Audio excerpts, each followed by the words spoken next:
Now you know how data and data types work, especially how to get and to discover any specific data type of a piece of data from a piece of data.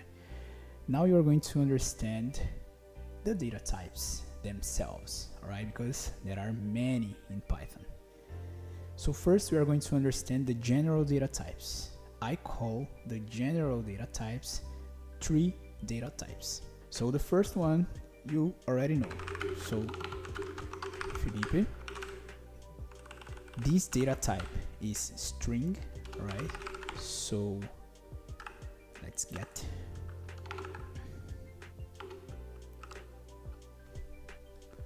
type name.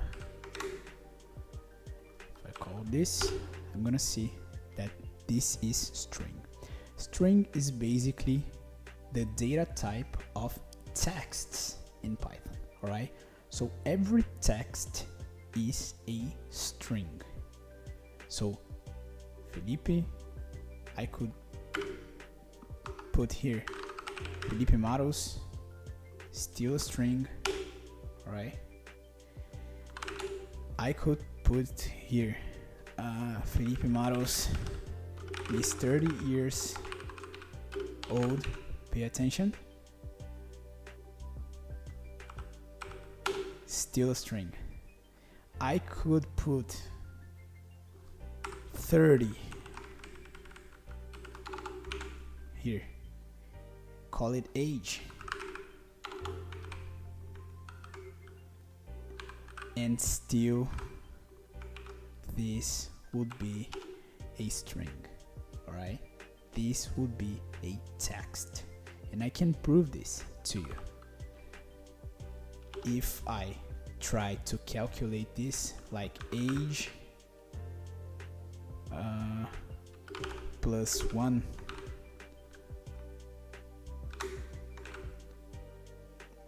you're going to see that we're going to have a problem here. Can you see? Age receives 30. Why this way?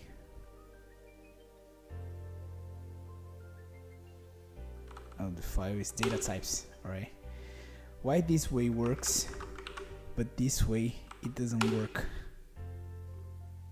Because this is not a number. This is a text. This is a string. And if we call the type here, we are going to see that it's a string, right? But Felipe, I'm seeing the number 30. It doesn't matter. You could put here any number that you want. If it's between double quotes, it's a text. For Python, it's a text. You can put a number here, but Python is going to interpret it as a text. So this makes a huge difference. And this is pretty important for you to understand, because when you start to make some calculations in Python, if you put a number between quotes, you are not creating, you're not declaring, you're not assigning a number. You are assigning, creating, generating, anyway, a text, alright? I hope this is clear, because if it's not, you're going to face some problems in the future. Alright, so this is the first general data type, is text. So every text must be between quotes. We have another general data type, that is the data type Boolean. This is one of the most important data types of programming, right? Because this data type indicates if something is true or false, alright? For example, is Felipe minor? Of course not, because he's 30 years old, alright? So I can put the data false and pay attention. We need to put this data with uppercase, right? If you write false like this, Python doesn't recognize as a boolean. Alright, we need to literally put the uppercase here. Alright, so if I call the type in the minor variable, you can read this like a question, right? So minor, and then you store the boolean data type that represents the boolean data that represents the answer. Okay, read it like this and you are not going to have any problem. All right, so if I call the file, we are going to see that is this data type is boolean, right?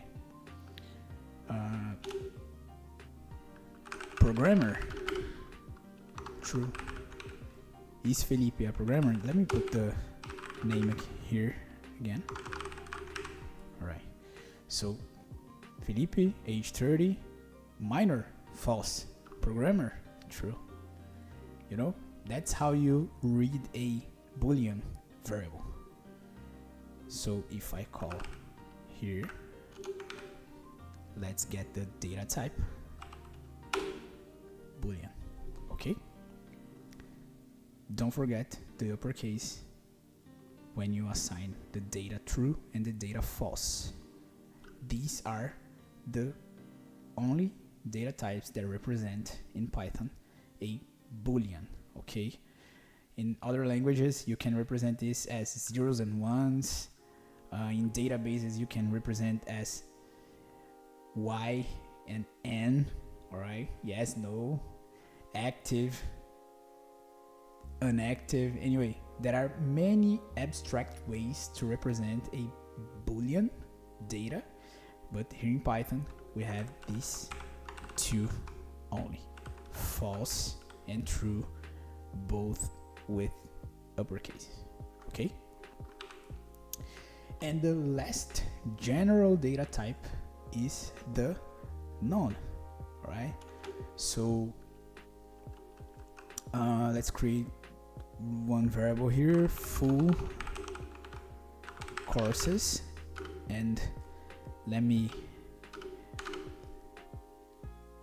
use this situation to show you that a variable must not have spaces. All right, you can see here that I have put an underscore to separate the name of the variable that has two names, you know, so it's not full courses like this. It's full underline underscore courses, right? I can put here the non-data type that is basically empty. It's a data that represents that doesn't exist, right? That is empty, that is null. You are going to see this word a lot. All right, so none, null, doesn't exist, empty. Anyway, you can interpret this as it doesn't exist yet, but as it is a variable, this can change. All right, so variables are mutable. You can change the age, you can change, you must change, in fact. 1 year from now, you must change the age. If the person is a minor and 1 year later is not, you can change the minor flag here, the minor status, right? If the person changes their profession, you can change here. It's not a programmer anymore, you can change it to false, you know. So all of these are mutable. All of this data are mutable, and they appear a lot. That's why I call them general data types, because string, boolean, and none are data types that you are going to see way often, and you need to know what they mean, right? So these are the general data types. These are some of the real interviews that I recorded to show you how real companies interview developers from inside. Use them to prepare for real interviews and get the job of your dreams. Go to matosacademy.com or click the link below.